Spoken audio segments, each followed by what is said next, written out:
Well, this is a case the judge herself is calling gruesome and vicious, involving a mother and her two young children, 4 and 6-year-olds, one of which we're told by prosecutors may not survive. Now, as you just heard our anchors say, the details of this case are very disturbing, and we do want to warn our viewers about that. And the strength of the state's case is extremely strong, the facts of which are gruesome to say the least. 38-year-old Abdulrahim Sulaiman hidden behind a head of hair and surrounded by 7 court marshals as he faces a Bridgeport judge.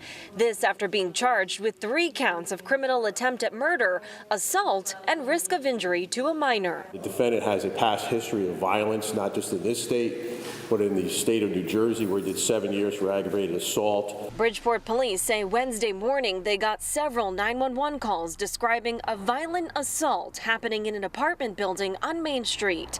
One of those calls coming from a woman who told police she was in the apartment with her 2 sons, 6 and 4 years old, along with Sulaiman, who the victim told police was hitting them with a bat. That's sad. You know, nobody deserved to be hurt. Court documents show neighbors stepping in to help, pulling the children to safety, as police say Sulaiman is seen on city cameras throwing a bat out of the window before jumping out himself, landing headfirst in a dumpster. Moments later, police arrested him, all as they went upstairs to find the mother and her children, rushing them to the hospital, with the 6-year-old still dealing with life-threatening injuries. The likelihood of survival of this individual is close to 0. The judge setting Sulaiman's bond at $10 million, ordering him to wear 2 ankle bracelets, referencing threats he allegedly made against neighbors, too. Not only based upon the gruesome and vicious allegations here. Police calling it a case of domestic violence, as neighbors are horrified by what happened. Domestic violence is very bad.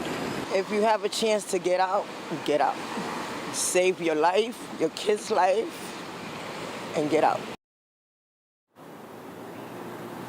Now, right before this appearance today, prosecutors are alleging that Sulaiman spit on a court marshal and slapped another.